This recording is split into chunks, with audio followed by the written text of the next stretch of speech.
What's going on, YouTube? And today we are here with episode 3 of Preseason. This is week 1, and we're ending it off with a good back day. I mean, always got to end off the week with a good back day. You got to work out that back so you can have a good strong deadlift for a powerlifter. Back looks sexy, bro. Back is the thing that girls really like to see. I don't know where I'm going with that, but we rocking with it.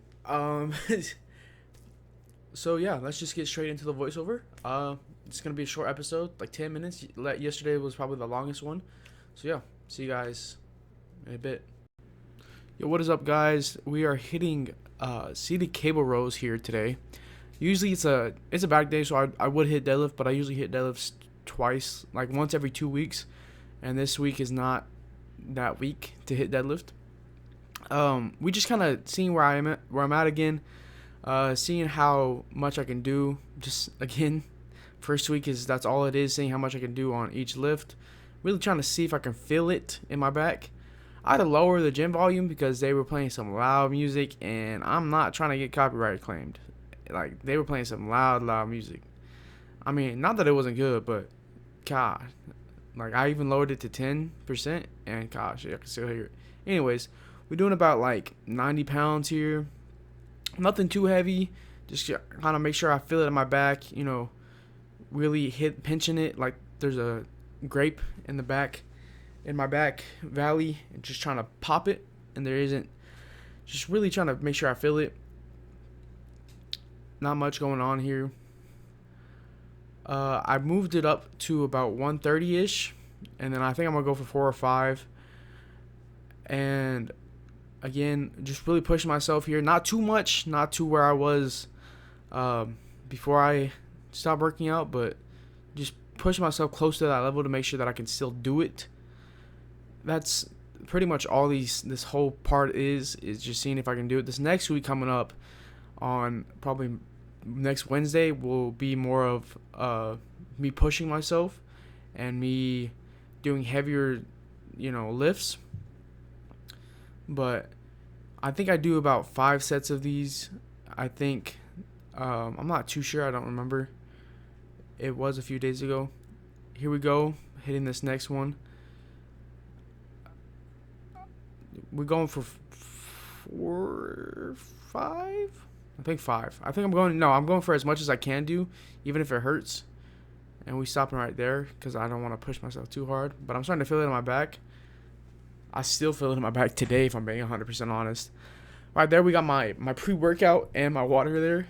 I'm using the for my pre-workout. I'm drinking the Sour Patch Kids watermelon. Here we got some. It's seated lat rows. Usually you're supposed to be pulling it from top down, but I found it more beneficial for my body to be pulling it across my body other than pulling it across rather than down. It hits it more in my lats than it does when I'm sitting down pulling it down. Lat pull downs are beneficial, and really working out, you just got to see what helps your body more than what hurts your body, because everybody's body is built different. What works for one person it might not work for another person, and I found it more beneficial for me to do the seated lat pulls. Right here, we raised the weight a little bit. Nothing too heavy. Again, just trying to push myself and not pushing myself too far. We got about like 80%, 80% of a max that I have no clue what my max is. Just trying to make sure that I don't injure myself, and just trying to also get that good workout in, that good deep stretch. Nothing too crazy. This gym's pretty small. I will admit that this is probably the only seated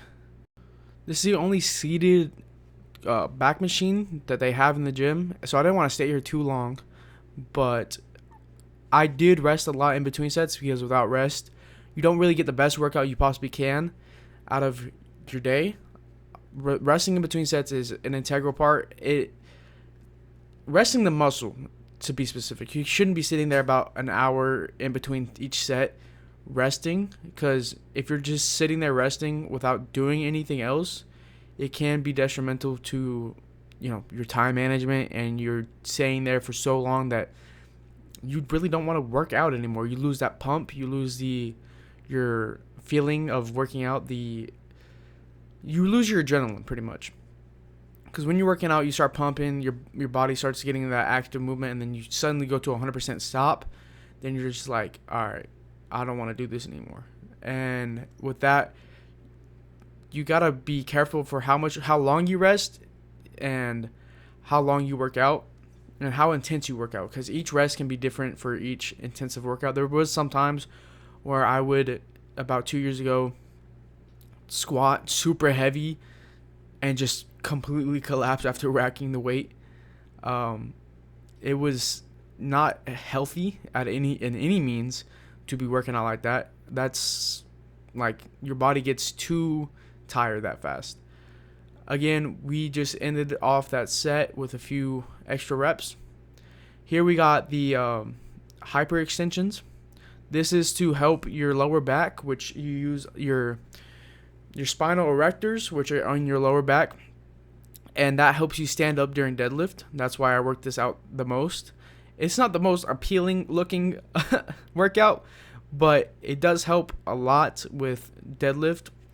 I rarely hit deadlift, so doing this workout really gets that part of your spine and muscle to be worked out without having to hit deadlift every single week.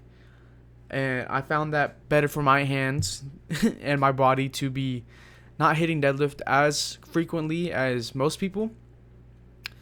My deadlift is kind of my lowest part, but I think with this new regiment, I should be getting it up a lot more. I am hoping to compete this year in the Raw division.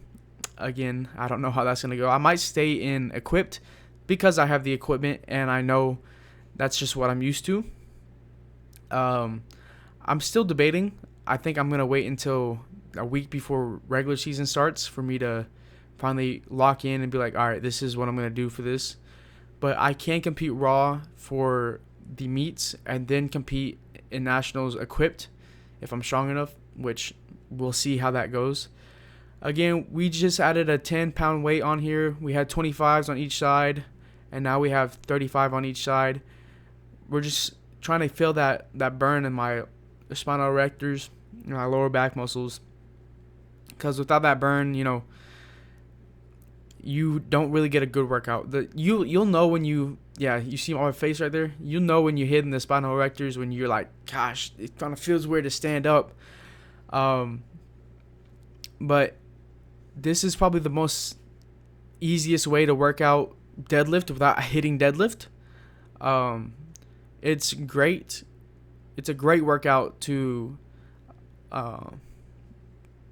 implement into your regiment, because it looks weird, but I mean, it's very beneficial.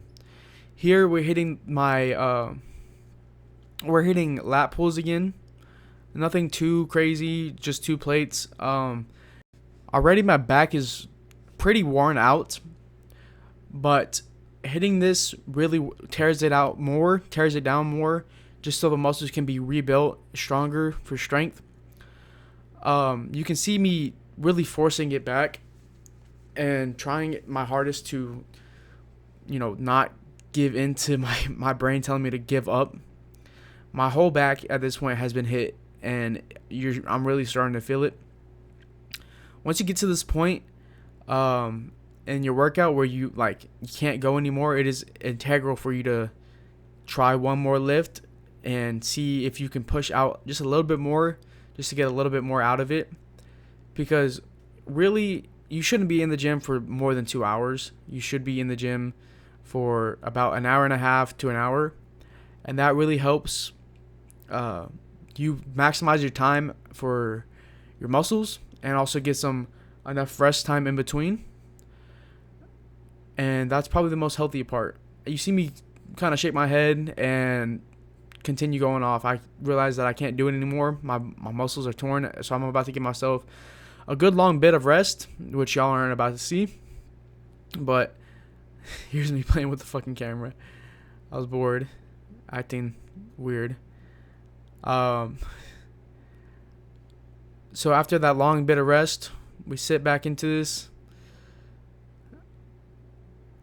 You know, you gotta have a little fun with your workouts. It can't be all 100% serious, because at that point it starts to feel like a job, and you need to have this workout to feel like, you know, you're doing this for yourself more than you're doing this for other people. You can see me really feel it right there with that half rep, and I'm about to try it again. Just give myself a little bit of rest, do another half rep. It's not the best thing to do half reps, but once you're fatigued enough, it is pretty good for you to do half reps after you finished your set, just to get that full like tightness in your muscles. Sam Sulek does it. I mean, he doesn't do it for no reason. It is pretty beneficial for you to do half reps afterwards to get that tightness, because that first range of motion is where you can really feel all of the muscles be hit. But here we go with my last set. You're gonna see me struggle a bit and try to do it one more time and not get all the way out. It's pretty good to do half reps. But yeah, that was pretty much this workout.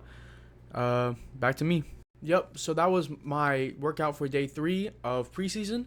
Just a normal back day. Next week we're going to be doing deadlift instead of pure back, which entails some of the workouts that we did today, but mostly just changing out that last workout with deadlift and doing that deadlift first instead of last. But yeah, I hope y'all guys enjoyed. See you guys in the next video.